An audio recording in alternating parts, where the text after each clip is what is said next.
ఇది నా ప్రయాణం. నాతో విధి ఎంత నాటకం ఆడుతుంది. ప్రేమించి పెళ్లి చేసుకున్న భార్యని, ముక్కుపచ్చలారని కన్న బిడ్డల్ని, వయసు అయిపోయిన కన్న తల్లిని, నా ప్రపంచంలో ఉన్న సర్వస్వాన్ని ఇక్కడే విడిచిపెట్టి ఎక్కడో సముద్రాల అవతల ఉన్న ఎడారి దేశానికి ఏదో సాధిద్దామని ఆరాటంతో ప్రయాణిస్తున్నా. కిరణ్ సార్ నీ పాస్పోర్ట్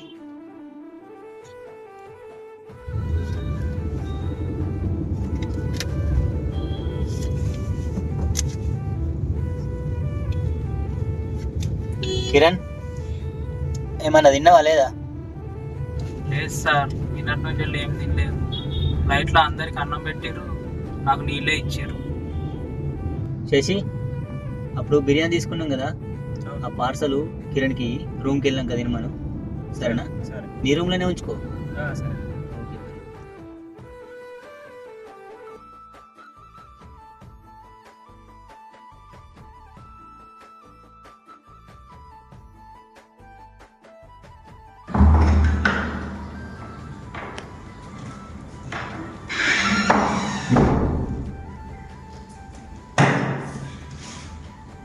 ఇక తమ్ముడు, ఆ పెట్టు ఈ పెట్టు ఖాళీ ఉన్నాయి. గేదెలు నీకు నచ్చిన దానిలో ఉండు. సరేనా? కూర్చో. కొత్త వచ్చిన పిల్లాడికి ఏమైనా విశేషన్న? నమస్తే తమ్మి. నమస్తే అన్న. ఏ ఊరేమన్నది? మా జగిత్యాల జిల్లా శ్రీకొండ. మాది గంగావతల గుర్రేవు. నీకేం అవసరం వచ్చిన అడుగు. సరే అన్న. సరే. ఏ టైం తినావు అన్న? ప్రయాణం మంచిగా జరిగిందానే? మంచిగా జరిగిందన్న. ఇగో తమ్ముడు, పోయి కాలు చేతులు అడుక్కొని రాబో, అన్నం తిందాం. సరే. ఇటు డోర్ తీయంగానే ఇటు సైడ్ బాత్రూమ్లు ఉంటాయి, లెఫ్ట్ సైడ్. ఓ వేరే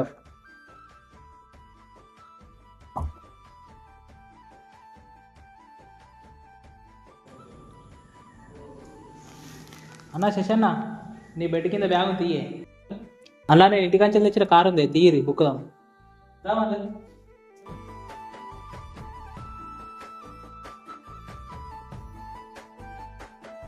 నా మీరు కూడా రాలే, పల్లెని తీసుకురా.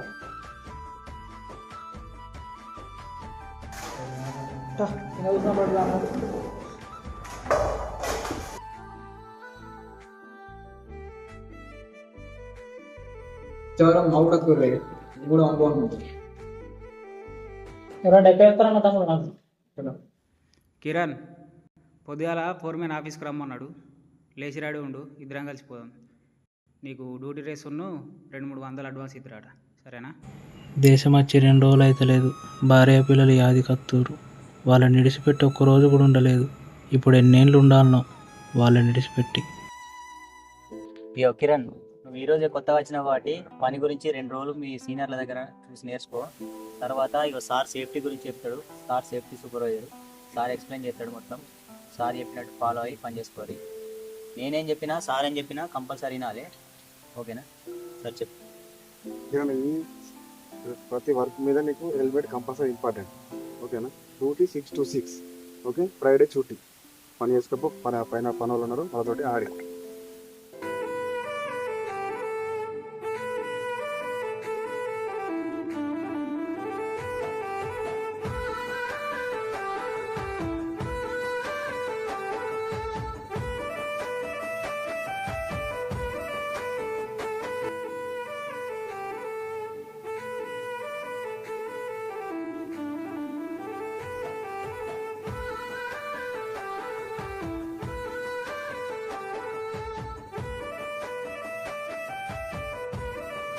మా అమ్మతోటి పిల్లలతోటి మాట్లాడక 3 నెలలు అవుతుంది. పక్కింటోళ్ళకి ఫోన్ చేద్దామంటే కసురుకుంటుర్రు. మా వాళ్ళు ఎట్లున్నారో ఏమో.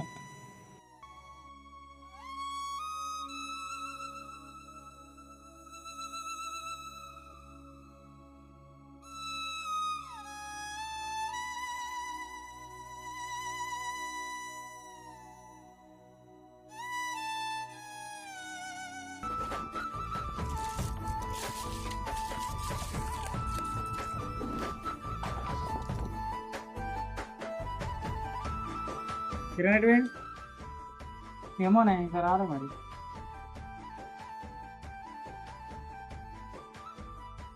అవో ఇక్కడనే ఉన్నాడుగా. రే కిరణ్, ఏం చేస్తున్నారా? తిందా, వాళ్ళ డ్యూటీకి టైం అవుతుంది. నాకు వద్దన్నా, నా మనసు ఏం మంచిగా లేదు. మనసు మంచిలే? అరే పిచ్చోడా, ఏమైందిరా?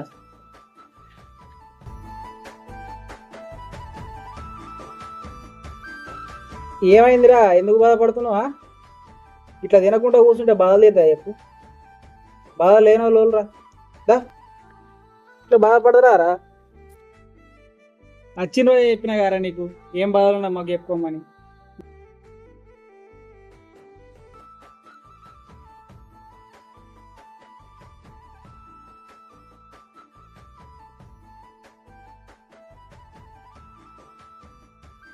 ఇప్పుడు చెప్పురా ఇక నీ బాధ ఏందో. ఏమన్నా ఉంటే చెప్పుకోవాలిరా, లోపల బాధపడితే ఏమవుతుంది చెప్పు. ఇక అన్న, మేమందరం నీ ఫ్యామిలీ అనుకుంటే నీ బాధలు మాకు చెప్పే, లేకుంటే ఇడ్చబెట్టు. అన్న, మాది నిరుపేద కుటుంబం. నా జీవితం అందరి లెక్క కాదు. నేను మా బుజ్జి వాళ్ళ అమ్మ నాన్న ఎదిరించి ప్రేమించి పెళ్లి చేసుకున్నాను.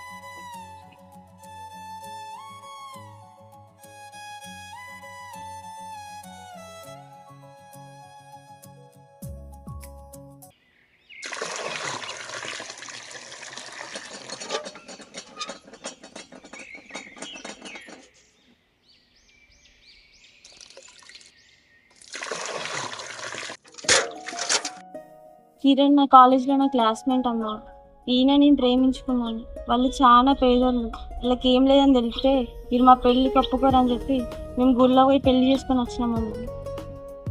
ఎంత పని చేస్తే పాపత్తురాల 20 ఏండ్ల నుంచి నిన్ను కాలుకు మట్టి అంటకుండా పెంచి పెద్ద చేస్తే నిన్ను నువ్వు లగ్గం చేసుకొని నా ముందుకు వచ్చి అమ్మా నేను లగ్గం చేసుకున్నా అంటున్నావా? వీడు ఈయన గడ్డం అచ్చం గంట బుచ్చగాని తీరున్నాడు. వీడెట్లా నచ్చిండే నీకు? అమ్మా, కిరణ్ మస్తు మంచోడమ్మా. ఈయనంత మంచి మనిషిని నా జీవితంలో నేను ఎప్పుడు చూడలేదు. దౌడ పనులు రాలగొడతా ఎక్క తక్క మాట్లాడుతూ అంటే. నాన్న,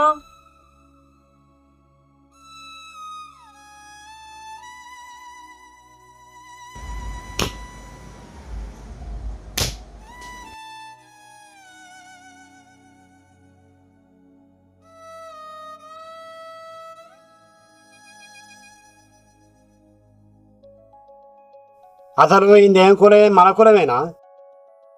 కాదు నాన్న, కానీ కిరణ్ బాగా మంచోడు, నన్ను మంచిగా చూసుకుంటాడు. అసలు ఈయనకి ఎంత ఆస్తి ఉన్నదే? ఆస్తి ఏం లేదు నాన్న. అసలు మీరు మనుషులేనారా? మీరు మారా ఇక నాన్న, మా సొంటలో అమ్మాయిని కనుడే పాపం ఆరా. ఇంకేం పని వాళ్ళకు? అందమైన పిల్ల కనిపించగానే లేకపోయి లగ్గం చేసుకునే వాళ్ళ పని. ఇంకొక్క నిమిషం నా కన్న ముందర కనబడితే ఇద్దరిని గొడవలు అందుకున్నారు పోనీ. నాన్న, అమ్మ, మీరు ఒప్పుకోకపోయినా మేము కిరణ్ని పెళ్లి చేసుకున్నా. అయినే నా జీవితం, నా చివరి శ్వాస దాకా కిరణ్తోనే కలిసి బతుకుతా. పోవే పో, వాని సాగు నా కన్న ముందరే జరుగుద్ది. అప్పుడన్నా నాన్న నా కన్న ముందరికి వస్తావే. నేను చచ్చా చివరి క్షణం దాకైనా కవితను మంచిగా చూసుకుంటా.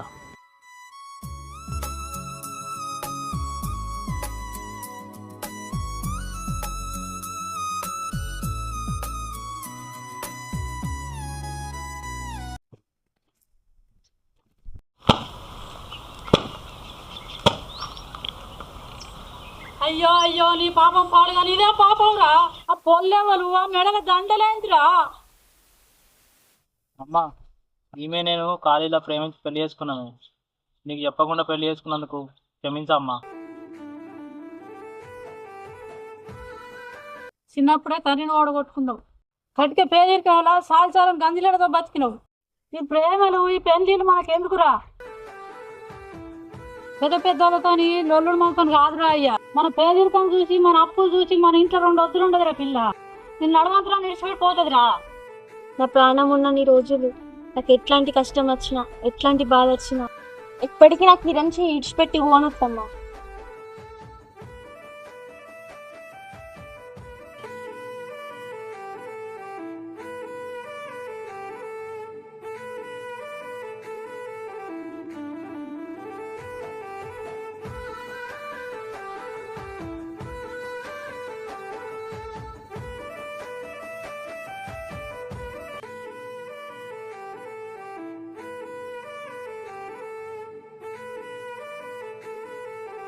బర్త్డే బావా. బావా ఇక నీ పుట్టినరోజు కదనే, నువ్వు హ్యాపీగా ఉండాలంటే నేను నీకేమి ఇవ్వాలి, ఒకటి కోరుకో. నాకేమద్దురా బుజ్జి, ప్రేమతో ఒక ముద్దు పెట్టి చాలు. అంతేనా? ప్రేమ ఆప్యాయతలకు పెంచిన ఆనందం నాకు ఇంకోటి లేదురా బుజ్జి.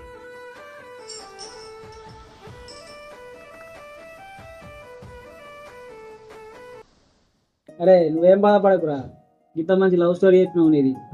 నెక్స్ట్ మంత్ నేను ఇంటికి పోతున్నా, చెల్లెఒక ఫోన్ కొనుక్కోపోతుంది. సరేనా? మళ్ళీ వచ్చినాక జీతం పైసలు పడ్డాక నువ్వు నాకు ఇచ్చేది. సరేనే. సరే బాధపడకురా. అన్న ఇగో వచ్చే నెల మా ఇద్దరు జీతం కూడా నువ్వే తీసుకోయే. మళ్ళీ ఎప్పుడు అని ఇచ్చేవు, బాధలు అందరికి ఉంటే ఒకరికొకరు సాయం చేసుకోకపోతే ఎట్లా? థ్యాంక్స్ తమ్ముడు, చిన్నవైనా పెద్ద మనసుతో అర్థం చేసుకో.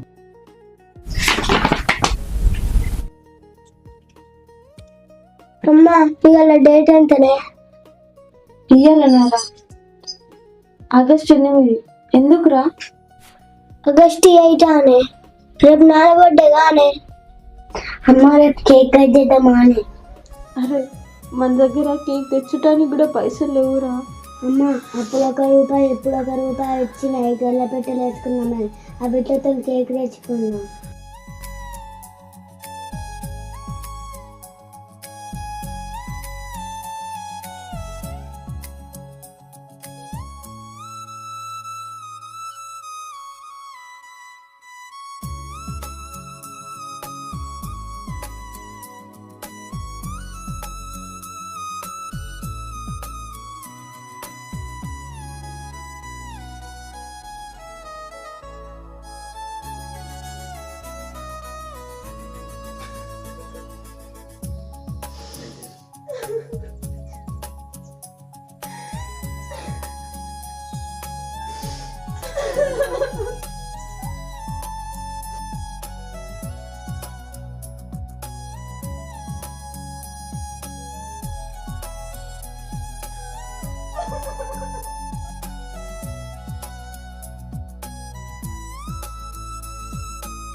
హాయిరా బుజ్జి, ఎప్పుడైనా ఎక్కడైనా అనుకోని సందర్భాల్లో నాకేమన్నా అయితే, చావు ఎప్పుడు ఎవరికి ఎలా వస్తుందో తెలియదు కదా.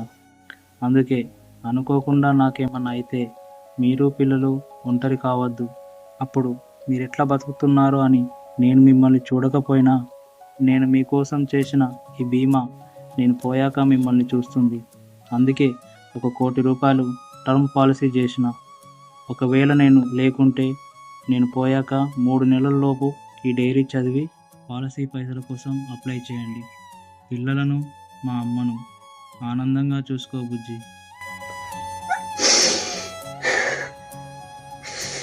మా కోసం ఇంత ముందు చూపు ఆలోచించినవా బావా?